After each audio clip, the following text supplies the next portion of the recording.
Hello, welcome to Mandibil.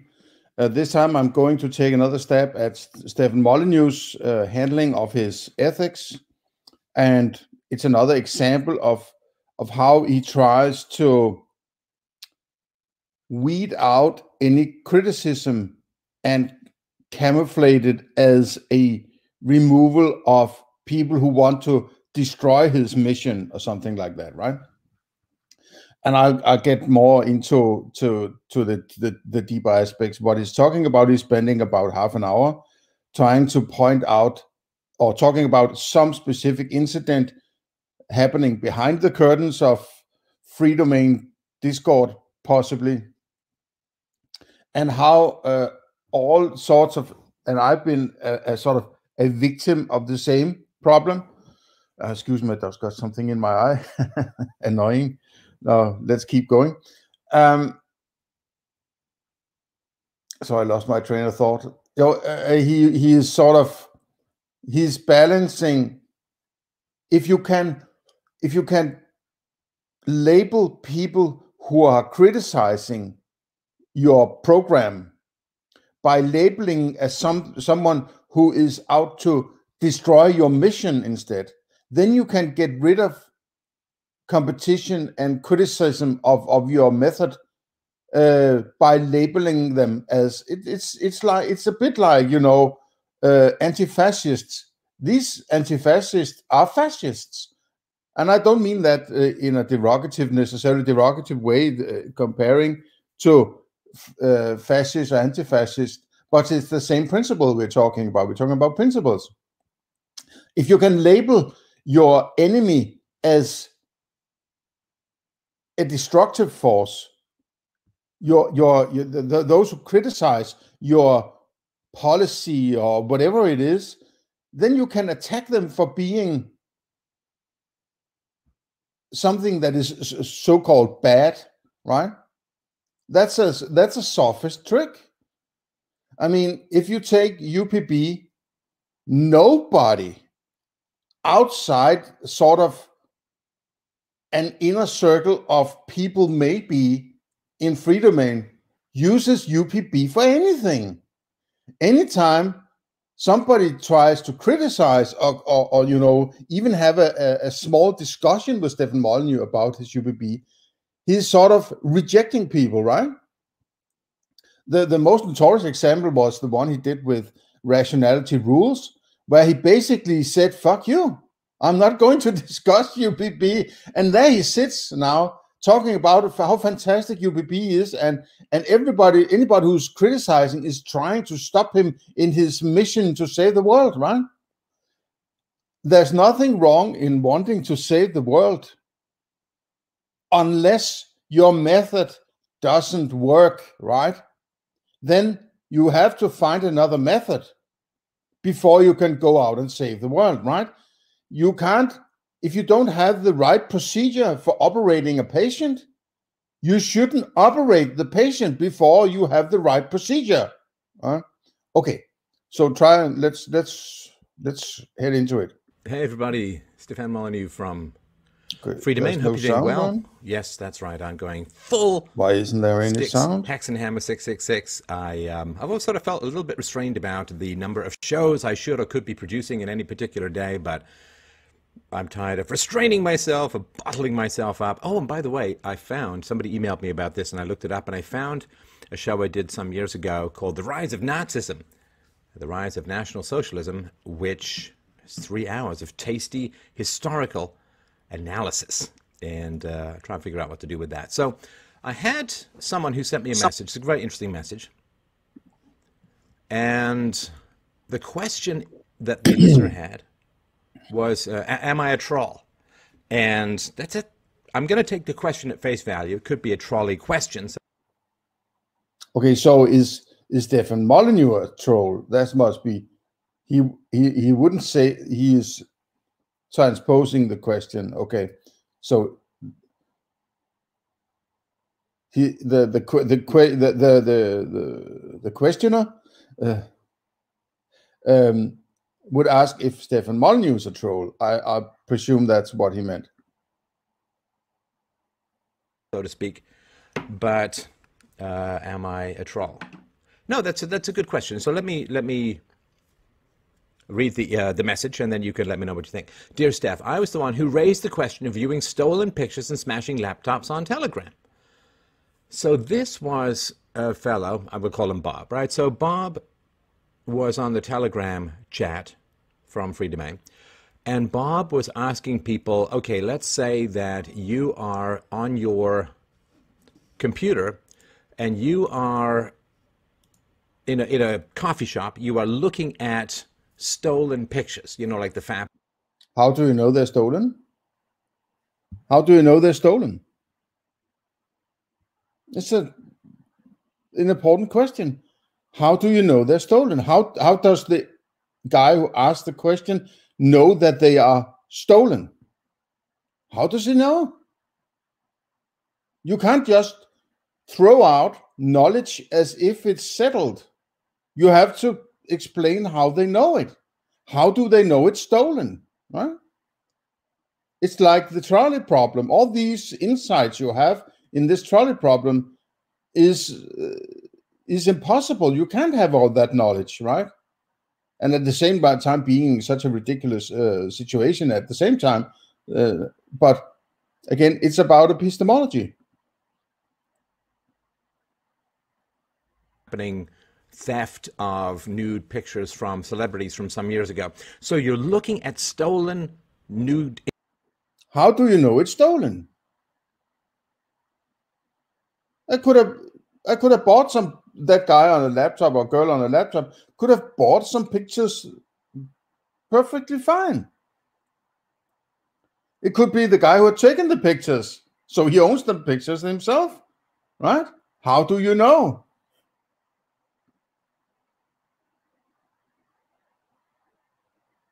Images or some sort of stolen images on your laptop in a public place.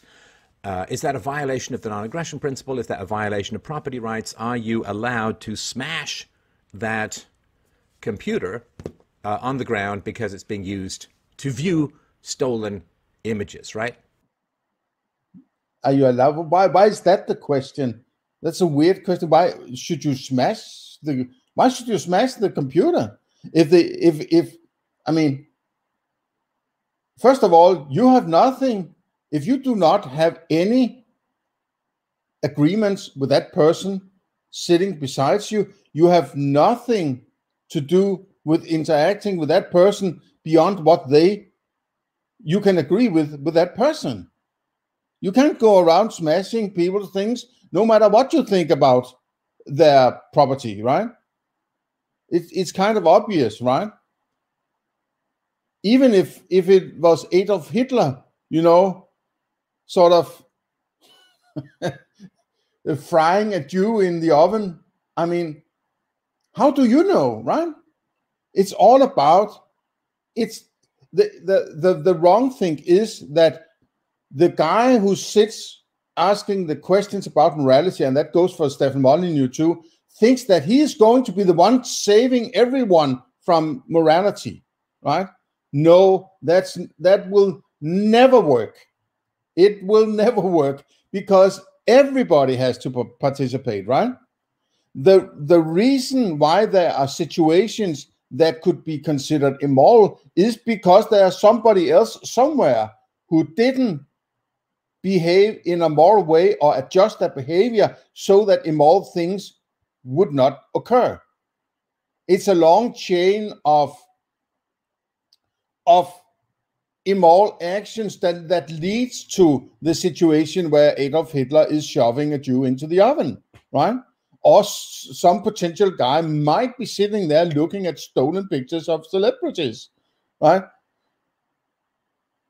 In the chain, this long chain, possibly long chain of events that goes before this situation, that's where the morality should have been applied. So that situation would not occur in that coffee shop, right? That's the ideal situation when everybody is applying a moral principle at all times, right?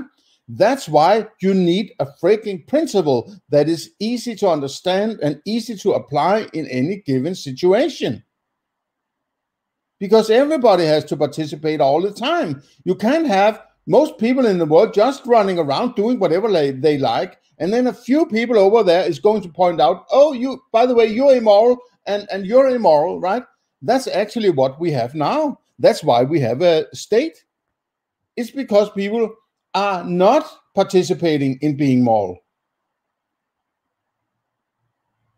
So at the same time, you need to understand that you can't give examples of epistemological insights without explaining how you have that insight. How do you know that situation? That's the same with rape, theft, assault, and murder. How do you know it's a theft? How do you know? You can't just say, okay, it looks very much like a murder to me, so now I'm going to intervene, right? And then all of a sudden, everything is starting to look like a murder, and everything is start to look like a theft, and so on. And then you're going to interfere in situations you shouldn't be interfering in, right?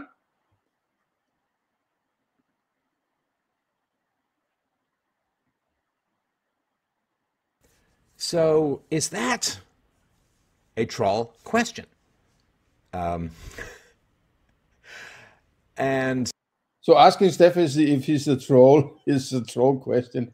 I mean, why do you spend time on stupid people like this, right? Why don't you, instead of spending, ungodly amounts of time on pointing out people who obviously don't know what they're talking about or don't want to participate in any constructive kind of ethics?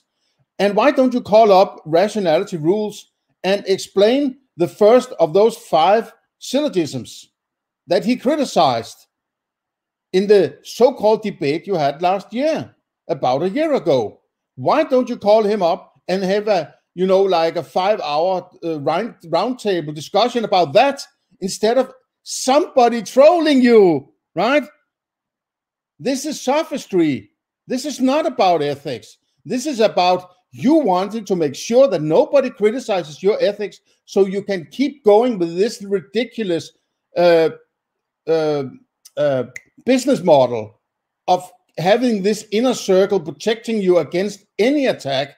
And there you're training them to see every question as a potential troll. The 2 days I was behind the curtain, I was called a troll about 10 times for asking questions, valid, serious, philosophical questions about UPB and everything else under the sun that has to do with free domain, right? Like, why don't you publicize what you spent your money on? How much money have you got in donations and so on? What's going on? And at the same time, you are completely controlling the agenda or the sort of the public persona is you completely, and you are sort of the big spider in the center of the web, attacking any fly that might come by and try to ask questions. Then they are sort of killed and eaten alive, right? That's what the purpose of this is. This is so far from any decent philosophers spending time on something that is useful, right? You are wasting time now. So that's what he's talking about. He says, I was the one who was doing that. He said, I just saw the replay of your D live stream where you addressed it. You called me a troll. What does that mean? Is someone who raises an ethical question in an unfriendly environment a troll? I think that's kind of begging the question here. Were you a troll when you went to Parliament and the San Francisco government and asked them about how they were going to pay for their government programs? That's a reference to... Yeah, it's the same thing, asking a question, right? So this troll thing is just something that is handy to stick on people, to demonize them. And it's useful if you want to get rid of people asking questions. People may not be the most well-versed in asking questions in a very rigid philosophical manner. They try the best they can with what they got. And if they just, make one small wrong speak, then they'll label troll, you're a troll, and then get rid of them, right? Don't ask questions in free domain. That's not what we do here. We are out to save the world. I'm Jesus of philosophy, so don't criticize me, just do it, right? I mean, I went to the EU Parliament and did a speech on tech censorship, after which I started getting censored. And I went to the city council in Los Angeles and demanded to know how they were going to pay for all of their spending and what plans they had to cover shortfalls. And I was virtually escorted out. You can find, of course, my speech from the EU Parliament. You can just do a search on fdrpodcast.com, European Union speech, tech censorship, I think it was called. And you can go to freedomain.com/documentaries to view my 3-hour documentary on the fall of California. And it was quite interesting, right? So he says, well, you were troll, right? You have said you used to debate your friends as a child. When they would win, would you simply accuse them of being trolls? I have read UPB and I accept the theory. You said I was trying to refute you. Oh, read it again, pal. You obviously haven't understood anything. Or let me put it another way. It can't be understood because there is no theory. It's just a mumbo jumbo of words and weird definitions or a lack of definitions, or there's nothing in UPB that is understandable. So if you say that you accept the theory, you haven't either read the book or you haven't understood that there's nothing in it. Go listen to my 10-hour deconstruction of UPB, 10-hour plus, I should say, and many other videos criticizing UPB for what it is. It's a piece of junk, right? There's nothing in it that you can use for anything, right? There's no principle. There are no valid definitions. There are no valid proofs. There's nothing. And it's a violation of Hume's Isord gap, right? So it's ridiculous. It's a ridiculous piece of garbage, so-called philosophy. UPB, but maybe you were just mixing me up with people from past forums. Is the purpose of your forum to have challenging philosophical discussions or to circle jerk about theories which everyone in the group already accepts? I'd be willing to go on your show to discuss this topic or others. The reason I asked my question on Telegram in the first place was because I wanted to try being like you. I had asked my friend to ask me a philosophical question and I would make a video answering it. She asked me if it was okay to enjoy content made by a problematic artist. I thought to myself, what's the most problematic kind of content? I know, child porn. I wanted to make sure I wasn't missing anything before I made the video, so I decided to probe your Telegram. I thought it was fappening, like adult videos, I don't remember, or adult pictures that you were watching. I don't know, it was about the child stuff. Okay, the child stuff's not like the child sexual exploitation videos and images. They're not problematic. They're stone evil. They're absolutely stone, fundamental, disgusting, vile, satanic evil. So I don't know about problematic. If you view that stuff as problematic, I don't really think you're down with ethics, my friend. But anyway. So he said, anyway, I just wanted to clarify things. I was upset at being called an obvious troll by you since I admire you. I guess I could have prefaced my Telegram questions with my reasons for asking it, but I just wanted to get right into it. I'm still listening to your D-Life show, and you just addressed a 35-year-old named Glenn who smokes weed and isn't doing anything with his life. I'm in a not too different boat from Glenn, so maybe we should discuss this topic if you decide to have me on your show.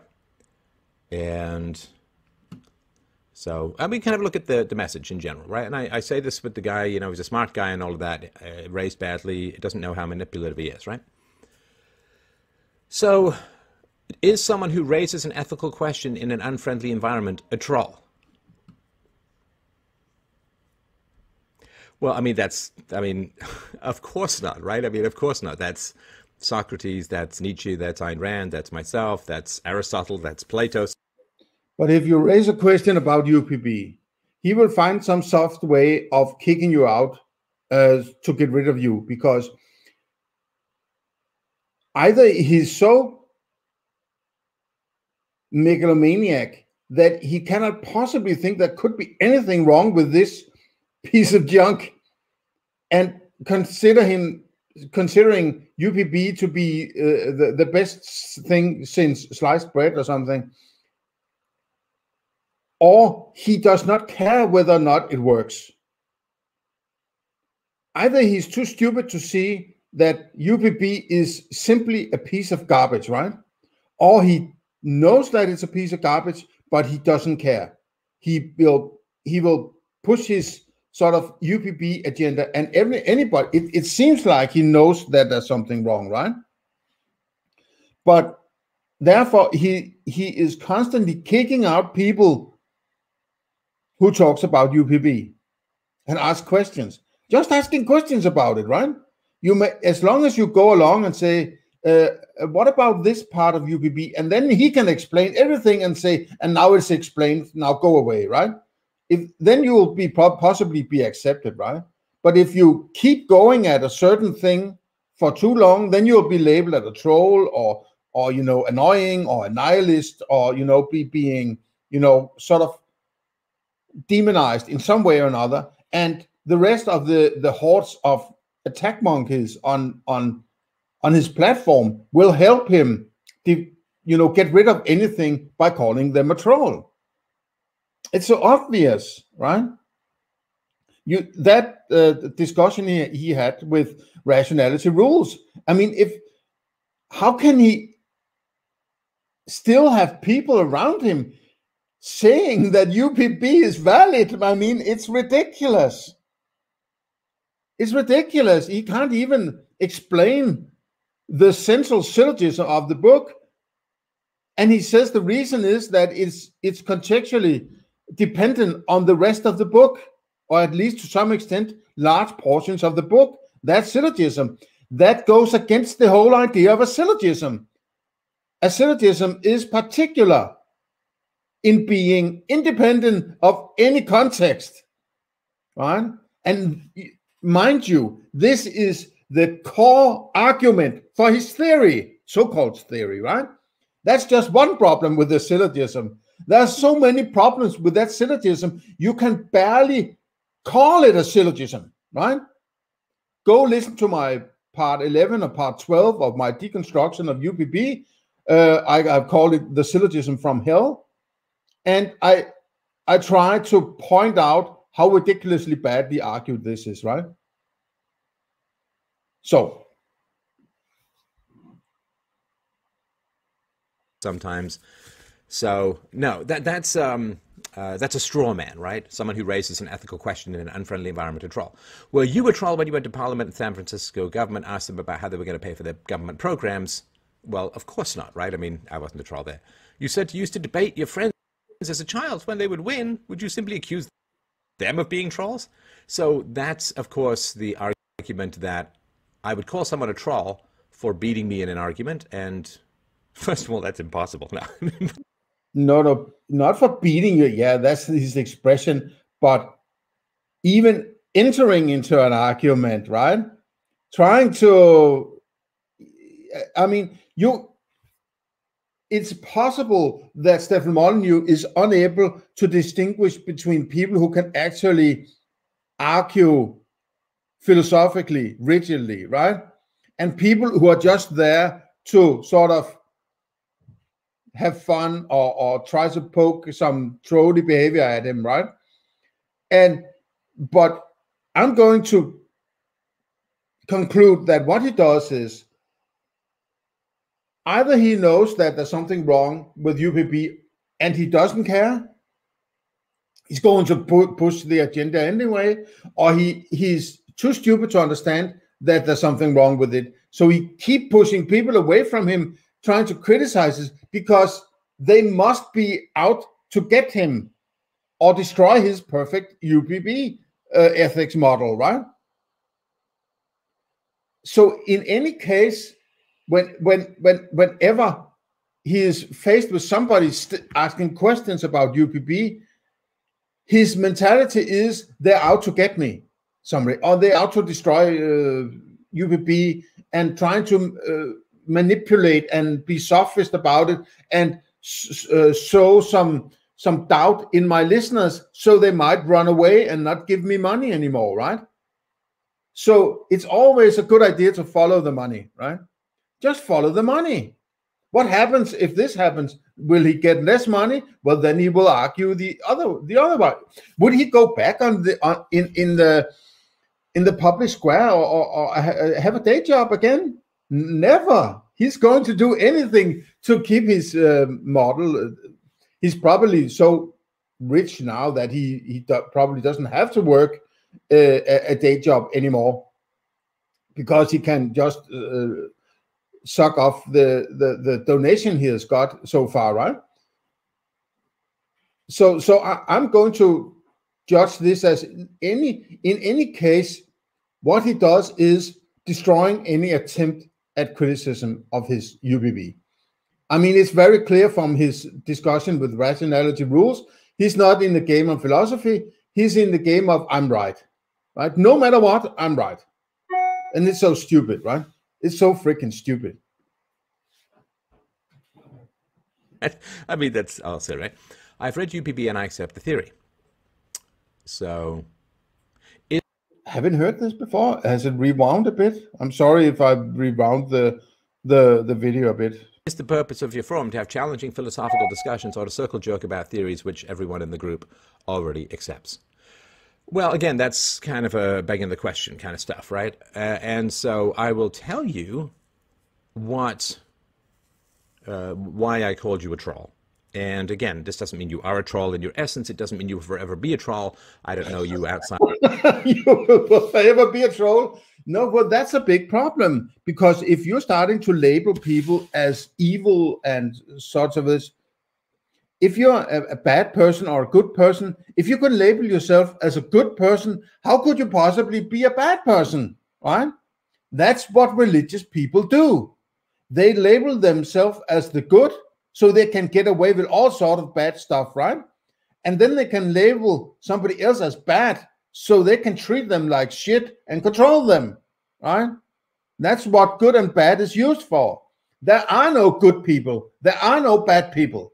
There are only interactions that follow a moral principle or don't follow a moral principle, right? This good and bad and trolly and not trolly, and it's bullshit. It's bullshit. It's religious superstition.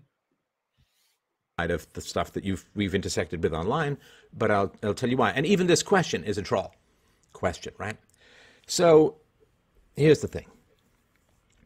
Universally preferable behavior as a theory of ethics proves axiomatically, praxeologically, beyond the... Axiomatically? I didn't see any axioms in, as far as I can remember, or they're very well hidden down in the deep of what you think you're doing with UPB, right? There is nothing there. You have not proven anything. Even if you think you have proven something, you haven't proven anything. It's not even philosophy, right? You can't even make a decent definition of what truth is. There's no definition of knowledge. There's no definition of existence. There's no definition of murder. There's no definition of, all sorts of important stuff that is necessary to understand in order to understand what you're talking about, right? And in order to do a decent kind of criticism of your bullshit theory, right? That you can't take a situation pre-labeled as immoral and use that to prove your morality, right? You have to point out what is immoral about it. That's what you do. And furthermore, if something has become immoral, then the potential principle that should have been in use haven't been in use. So you can't say that turning the wheel in a car doesn't work because somebody went into the ground, right? It does work. It was just used in the wrong way. And using in the right way will keep you away from the ditch, right? But if you use it in the wrong way, you might end up in the ditch. And what you're doing, you're taking all the cars in the ditch and saying, I have proven that the wheel works. That's ridiculous, right? That's why I'm referring to theft, murder, and assault, and so on. That's after the fact. That's when immorality didn't work. You can't use that as an example of how to apply a moral principle, right? It's ridiculous. A shadow of a doubt. It proves that rape, theft, assault, and murder can never be. A shadow of a doubt? It must be nice to be so certain about your own. I mean, have you even read the thing you have created? Have you read the thing you've written? I mean, have you? Hasn't anybody, criticized your book and said, but that doesn't work and you need a definition here? And how about that definition of truth? That goes against the other definition of truth over here. And this is not a syllogism. This is, some conjured up collection of words that is not a syllogistical structure. And you're using that as I mean, has nobody, are you, in your circle, are you only collecting people who do not do philosophy? Because anyone in the right mind with a sort of a knack at philosophy would be able to point out how badly argued your ethics is. There's nothing in it. There's nothing there. It's ridiculous. It's like poof, there's nothing.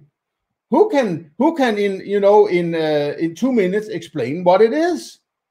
What should I do? I'm standing on the road somewhere, or I'm about to go into a shop.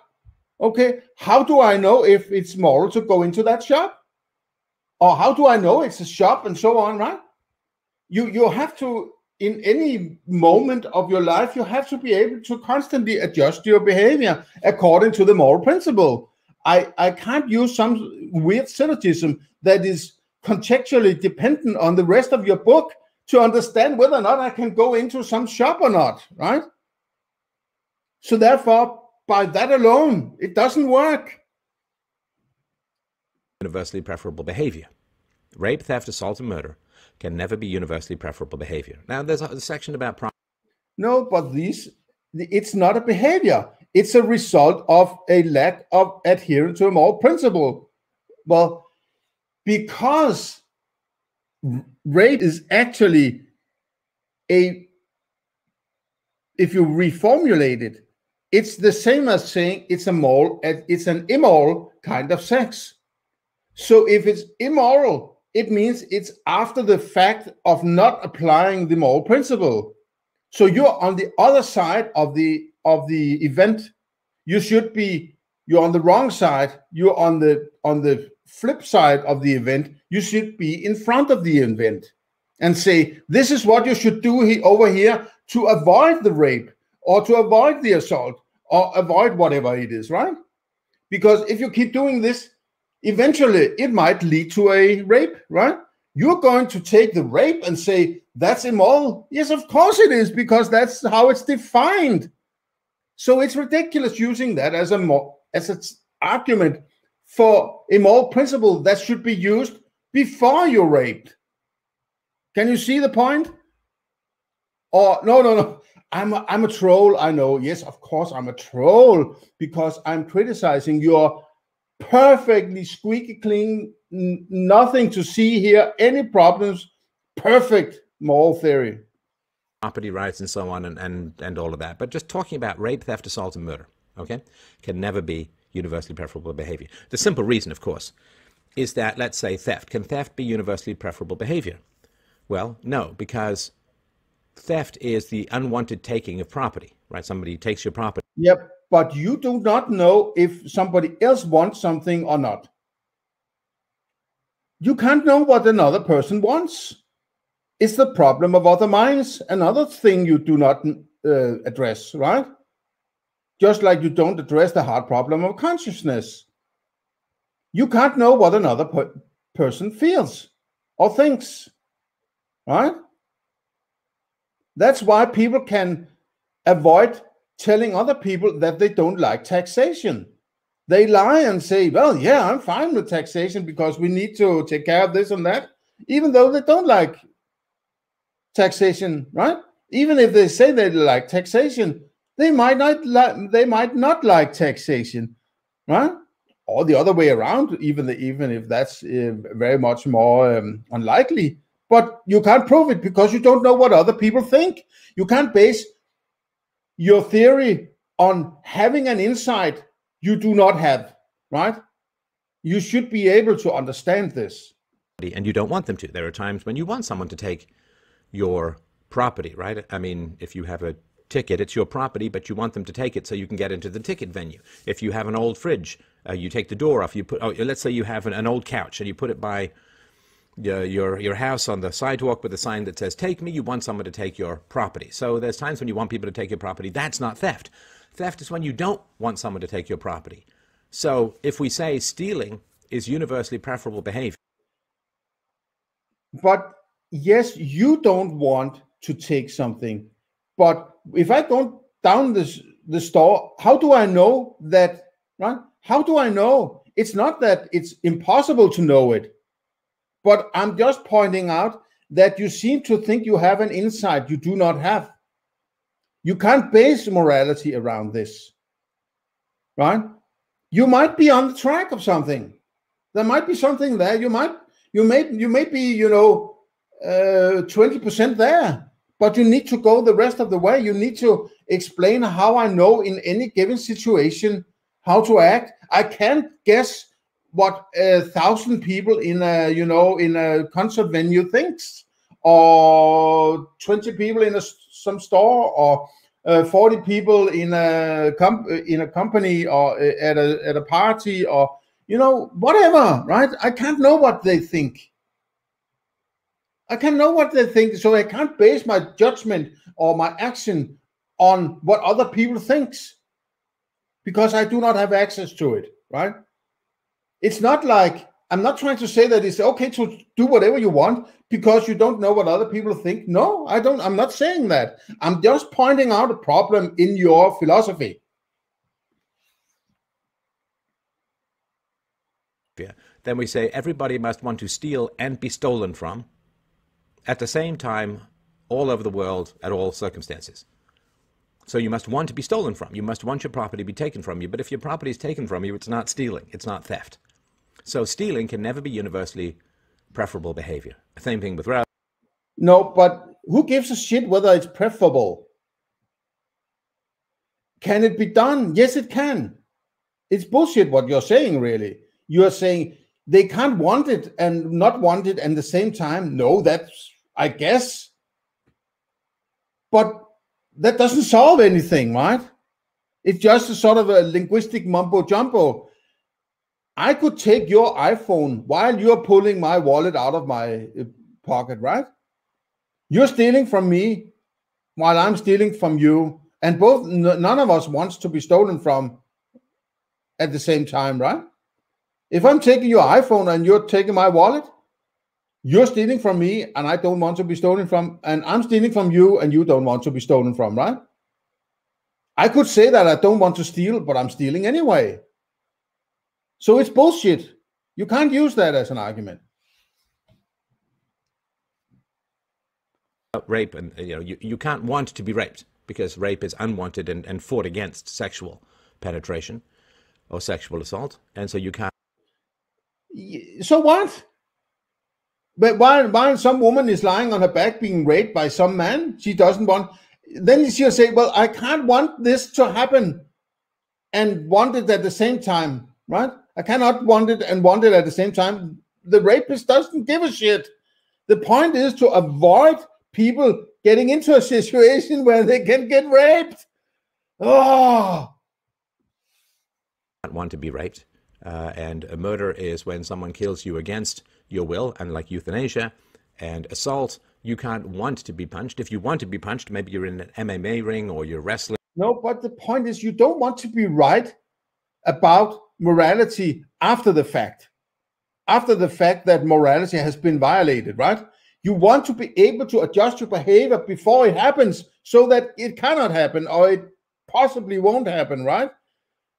What happens after you have been killed or after you've been stolen from and after you've been raped, that's not important with regards to ethics, right? It's a situation where it didn't work. It's a situation where it didn't work. I mean, it's ridiculous. It's like adjusting how you drive a car by looking at all the cases where the cars went into the ditch, right? We have to look at all these cars that went off the road to figure out how to drive the car, right? That's stupid. Or you're in a hockey game or whatever it is, or you're somewhere in Minnesota after the George Floyd trial. So if you want to be hit, or you at least accept the risks of being hit, it's not assault, right? Which is why you can't charge boxers with assault. So rape, theft, assault, and murder can never be universally preferable behavior, okay? Now, once you accept that, right, then and once you understand that taxation is theft and so on, right, then you have a massive amount of work to do in this lifetime, which you will never complete in this lifetime, to oppose the moral challenges of organized, institutional, and private rape, theft, assault, and murder. Right? That's your deal. It's assault. Circumcision is assault. Mutilation. Spanking is assault. It is, of course, the unwanted hitting of a child, not that children ever really is theft, right? And the way that school is theft, right? And the way that schools are funded in the West, in most places, is theft because it's based upon property, the property violations of property taxes. So when you accept UPB, and we're just talking about rape, theft, assault, and murder, and implicit in don't steal. Well, I might add, if anybody should be in doubt, I don't accept UPB because there's nothing to accept. These people who say they accept UPB, as I said, either haven't read the book or they have not understood that there's nothing there to accept. It doesn't work. There's nothing there. It's empty. There's nothing. Nothing has been proven. Nothing has been created. There's nothing. There really isn't anything in UPB that you can use. Nothing. And spending time trying to understand UPB just is, to paraphrase Stefan Molyneux, you're wasting your time on something that doesn't work instead of going out and really figuring out how to create a moral principle that people can use. That's what you should be doing. You shouldn't listen to this guy. He doesn't know what he's talking about. He is destroying the ability of humanity to get to a moral principle by pushing his shitty ethics, right? Is respect property rights, of course. So implicit, you have your life's work cut out for you. You have your life's work cut out for you opposing that which you already accept. He says, I've read UPB and I accept the theory. So what you do, of course, and I'm going to give you an analogy, a plague analogy, right? So let's say I have a medicine. We're in the middle of some genuinely dangerous and deadly plague, right? Some smallpox, Ebola. Why do you need to make a metaphor, right? Why don't you speak philosophically? Why don't you talk about metaphysics and epistemology and all these? I can't remember the last time you talked about any decent, serious philosophy. You're always talking about trolls and, metaphors or, some sort of not highly philosophical term or not very rigid, right? It's also you're making a metaphor and people are understanding the metaphor, and then you say, and that's the same I'm doing, without explaining what you're actually doing. This sort of metaphors can very easily, and analogies can very easily become manipulative instruments that people equate things that might not be suitable for equating, and transposing principles from one fictitious situation to the real life situation, which you do not handle, right?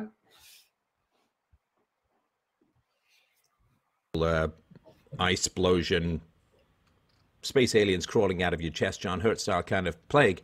And I have a pill that cures that plague, but everyone thinks... How do you know it cures, right? Nobody's eating it, right? And you're going to say, oh, but that's because they don't want to eat it. They should almost, you should convince them that this is a good pill, right? Now, I have been taking a look at how you have developed this pill, right? And it sucks like a vacuum, right? It's so ridiculously bad. You have been in your, in your cellar and found what you could find, and then pounding it into some sort of weird pill, and now you're saying you solved every problem in the world, right? It's ridiculous. It's the pill that is the problem. It's not how you distribute the pill that is the problem.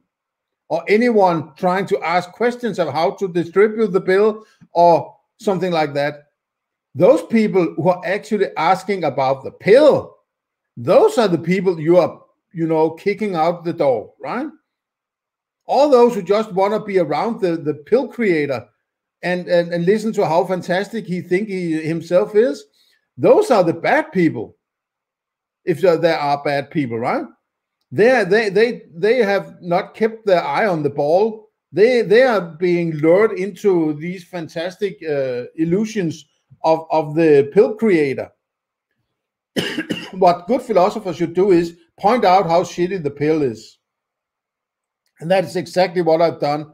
I've made a 10+ hour deconstruction of the UPB pill, and hopefully people are going to listen to it and understand it, right? So we won't administer a placebo pill, hoping that people will change their mind by that. That the pill is actually the plague, right? This is the story of philosophy. There's a plague that's killing people. You have a cure called reason and evidence, but everyone thinks that your cure is actually the plague. Philosophy is not reason and evidence, right? Philosophy is not reason and evidence.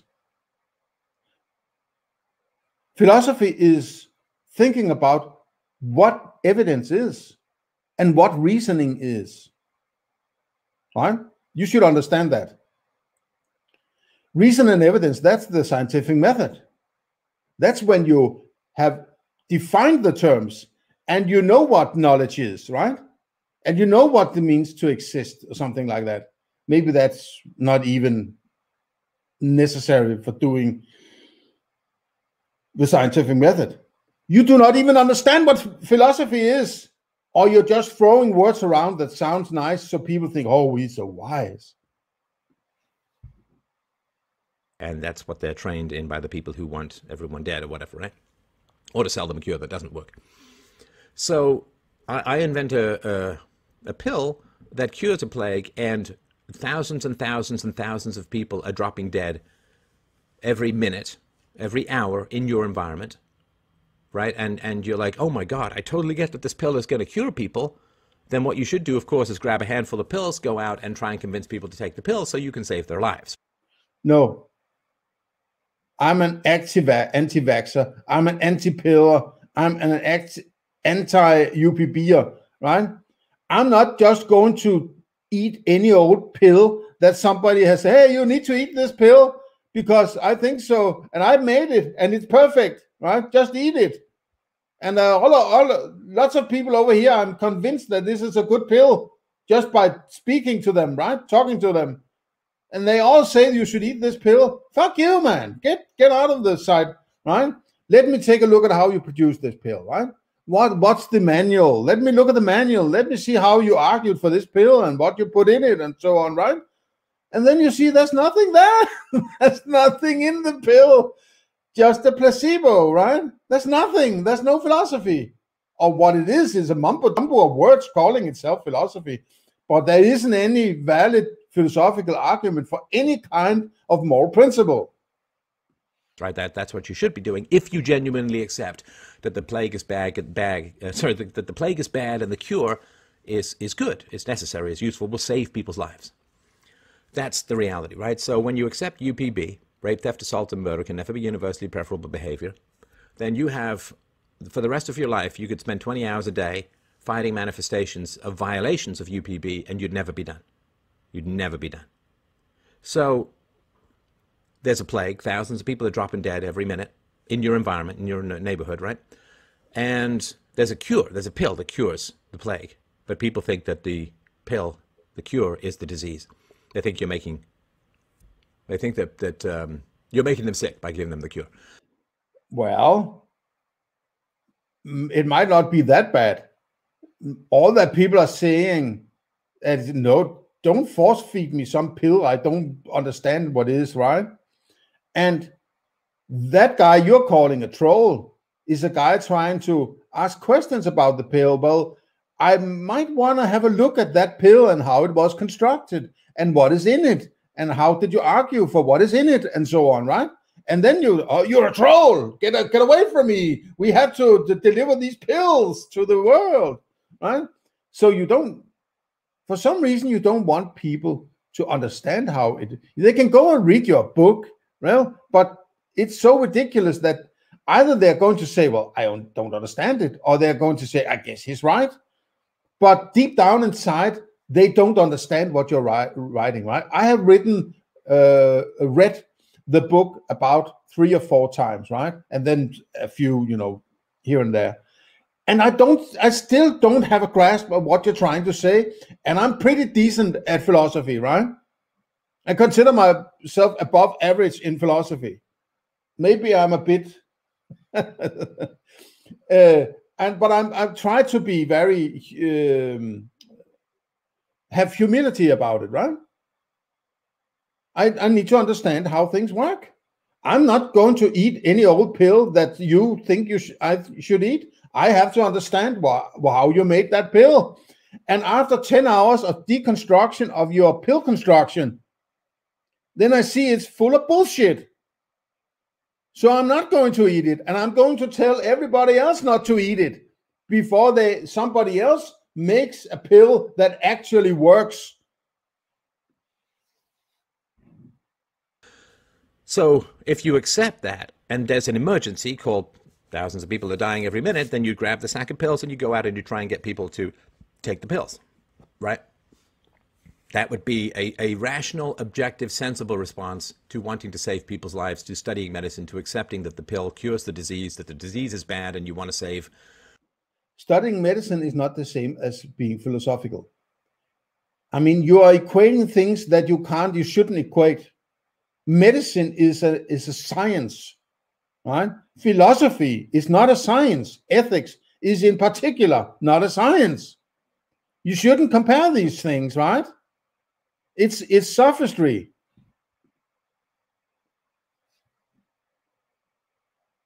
You can save thousands of lives. You can save thousands of lives. Thousands of lives you can save by going out and talking about going out in the world and giving them UPB. Yeah, what should I give them, really? What should I give them?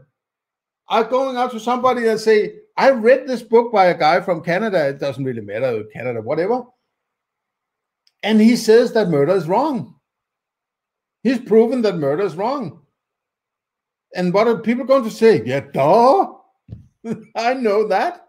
Yeah, but assault is wrong. He says that assault is wrong because you can't both want to be assaulted and not want to be assaulted at the same time. But duh. So you shouldn't commit murder. Well, duh. I mean, how would you argue for this crazy bullshit, man? I mean, how would you do that? Right? It's ridiculous. People will say, but what's your moral principle? What's his moral principle? Well, that if you argue against him, you have proven that he's right. That's his moral principle. What? If you argue against him, he's right? What is he right about? He's right about theft, assault, and murder.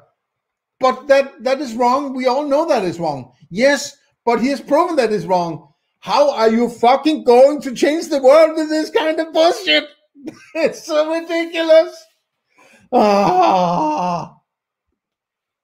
So that's what you would do if you weren't a troll. Now, if you were a troll, what you would do is you would try and engage with all of the people who were trying to get people to take the cure for the deadly disease. All the people who are out there trying to convince people that this pill will cure your disease. I've taken No, I am sure that's not what the guy. If he's a decent, intelligent guy, he's actually talking about the pill, your pill, the pill that you made in your basement, right? Pulling all sort of things you have lying around into a pill and saying, I've solved everything. That's what he's talking about. He's talking about the pill. He's not saying to people they shouldn't take the pill. Maybe he's indirectly saying they shouldn't take the pill until we are absolutely certain that this pill fucking works, right? You don't understand this for some weird reason, and there's some megalomaniac brain structure in you that is unable to accept any kind of criticism. That's a very, very bad, what's the word?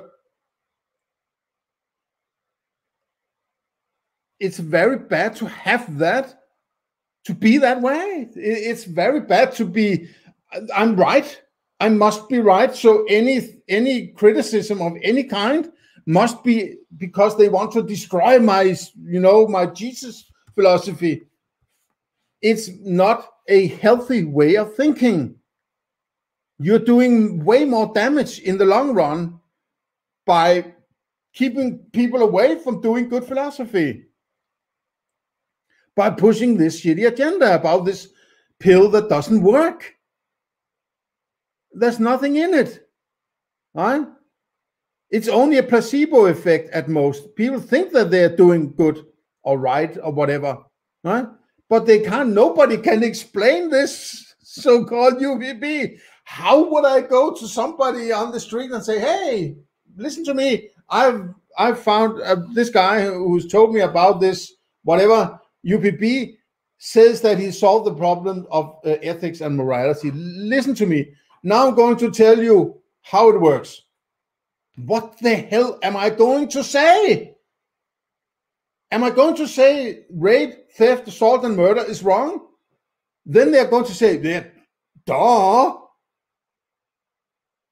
So, okay, he has proven that it's wrong. Well, okay, is that the theory? But how did he find out? Well, he found out that if you argue against him, he's right. That's his argument. What?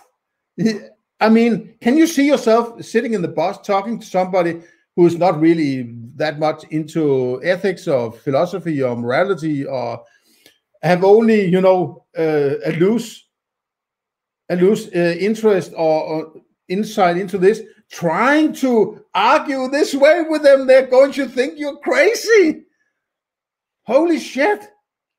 Taking it myself. It's wonderful. It's beautiful. It's great. You can save your life, save the lives of your loved ones, save the lives of your children. But you got to take this pill. It's going to hurt a little. There'll be some, the vaccine against irrationality has a couple of impact effects, right? But what you do instead is you go out and you interfere with the people trying to cure everyone, and you say, well, that's really, really interesting, but what if a Klingon has a hangnail? Look, stop, don't stop. Oh, now you are framing the discussion, right? You are strawmanning. That's not what he's doing. I haven't heard the exact argument, but it sounds like he's trying to see if there's make a Socratic critique of your argument, saying if there's a hole over here, would that mean that everything is right? So by pointing out when people are trying to find some hole somewhere in your ethics, they are making ridiculous arguments like Klingons or whatever, right? I'm not into Star Trek, so I'm not even sure what you're talking about. Doesn't really matter. But it's like ridiculing people, that these kinds of arguments are like talking about the hobbits or something like that, right? Or Sauron is coming. And that's kind of derailing the discussion by ridiculing unnecessarily harshly those asking questions. A philosopher who's not open about questions about his ethics shouldn't be taken seriously, right? You have proven again and again and again and again and again, when people try to argue with you, you sort of throw them out the window to get rid of them. That's the only conclusion you can draw, is that you want to get rid of them. You don't want to argue, you want to get rid of them, right?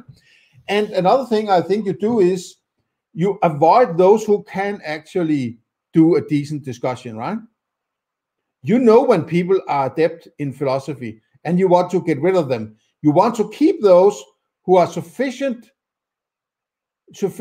well-versed in discussing philosophy, but they can't see through you. They can't see through UPB, so they become tools you can use for pushing your agenda.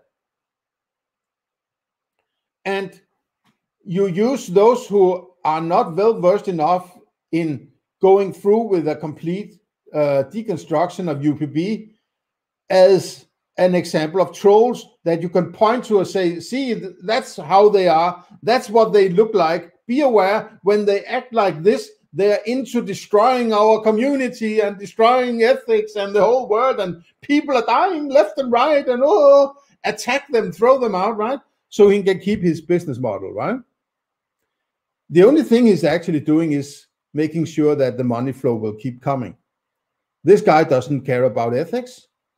He should be sort of avoided at all costs and criticized to the nth degree, how bad his philosophy is and how indecent his approach to philosophy is. It's more about the money and his status and his ideas about himself and how he looks to the world and so on. That's important. It's not about philosophy. So I'm going to stop the video here, because I think it's just more of the same. You get my point, and you can see the rest of the video on Wicca, on Library, and I think also on BitChute and Odysee. So that's it for today.